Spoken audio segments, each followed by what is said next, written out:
know how to compare things when they are different. This cup is bigger. This cup is the biggest. But here's a real situation. What if two things are exactly the same? This cup is as big as that cup. This is the tool. As blank. As. In this video, we will learn this concept with examples and learn how native speakers use different versions of it.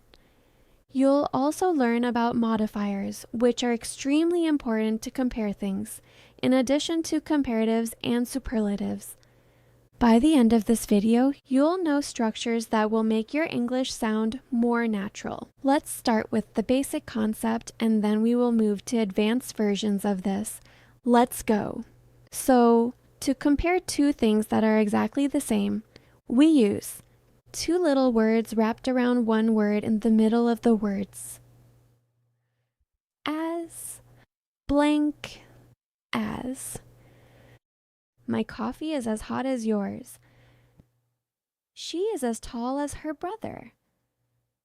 This test was as easy as the last one. The shape is always the same. As, then the adjective, then as. And notice, the adjective in the middle doesn't change. No ER, no EST, just the plain word. As hot as, not as hotter as. This is how you say two things are equal. Same amount, same level. Super useful, super common.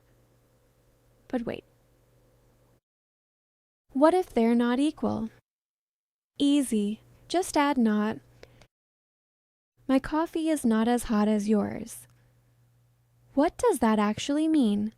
It means mine is cooler, less hot, and this is the cool part, not as blank as is a more polite way to compare. Watch. He's not as tall as his brother. That's a polite way of saying his brother is taller. This restaurant isn't as good as the old one. More polite than saying, the old one is better. English speakers love this structure because it sounds less rude. So when you want to compare without sounding rude, not as blank as is your friend. Quick related one. You already know more than from part 1 of this series. Well, there is an opposite. Less than. Let's look at examples. To understand the concept, this phone is less expensive than that one. I'm less interested in football than you are. Now, here's a question people ask. What's the difference between less expensive than and not as expensive as? Honestly, very little. They mean almost the same thing. An important note here, similar to comparatives, the word less tends to go with longer words. Less expensive, less interesting. With short words, English really prefers the comparative, we say. Cheaper than, not less cheap than. So, short word, just use the comparative. Long word, less or not as blank as both work. Okay, now let's add some color. Because bigger is fine, but how much bigger? A little? A lot? English has words for that, and using them makes you sound way more precise. These go in front of the comparative. Let me give you the toolkit. For a big difference, use the words much, far, a lot. This is much bigger. She's far more experienced. It's a lot cheaper. For a small difference, use the words a bit, a little, slightly. It's a bit colder today. He's slightly taller than me. Just a little more expensive. Here's the trap, though. You cannot say very bigger. Very does not work with comparatives. If you want that strong feeling, use much or far. You say much bigger, not very bigger. Note that Very works for absolute adjectives. We can say very tall, but when we add comparison to it, we cannot use very. We need to tell how much. So when we use the word taller, we say much taller. Lock that in. It's a really common mistake. Now we're getting into the good stuff. The structures that make people go, "Oh, your English is really good." First, comparative and comparative. You repeat the comparative with and in the middle to show something is increasing over time. Let's look at some examples to understand the concept. It's getting hotter and hotter. Prices are going higher and higher. I'm getting more and more tired. I'm more and more popular. See how it gives a feeling of change, of momentum. It's not just hot. It's hot and getting even hotter. Try one, I'm getting better and better at blank. Fill this in for yourself. I'll give you some time to think. Have you done it? Say it out loud and add it in the comments. Okay, this is the one.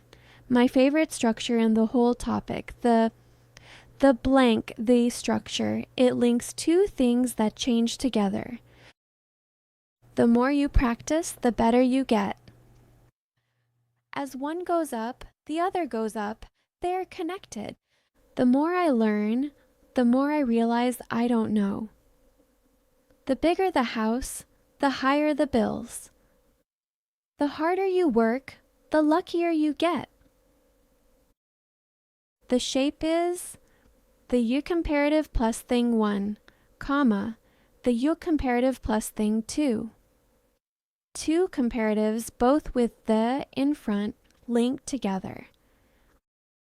I know it sounds complicated, but these examples will start to feel natural soon. Now, here are common examples you might have heard. The more, the merrier. The sooner, the better. The bigger, the better. Native speakers use these constantly. If you can use this structure correctly in conversation, people will genuinely think, "Wow, this person really knows English. It's that good a signal." Practice it. Practice one right now. The more I blank, the more I blank. Fill it in. Have you done it? Now, it is time for mistake checks. The traps for today's structures. Mistake 1. Putting a dash R inside as blank as. It's as tall as. Not as taller as. Always. Mistake 2. Very with comparatives. Already said it, saying it again because it's so common, not very better. It's much better. Very is for plain adjectives, very tall. Much is for comparatives, much taller. Mistake 3, forgetting the blank, the structure. It's the more you practice, the better you get. Both does have to be there. Drop one and the whole thing collapses. I know that was a lot of information, so let's summarize what we learned today. Use as blank as for equal things, and not as blank as for a polite comparison. Less than works like more than in reverse. Add much or far for big differences, a bit or slightly for small ones, but never very. Use comparative and comparative for things that keep increasing. And master the more, the more. That's your fluency signal. If this helped, you know what to do.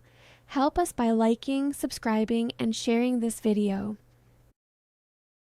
Now, we've covered a lot across these 3 parts of the series: comparatives, superlatives, and advanced structures.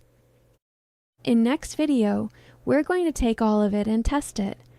We will talk about the biggest mistakes and do proper practice to make it stick. I will also give you tips that will help you practice it at home. That's the one that will help you remember every detail. Don't skip it. See you in the next episode.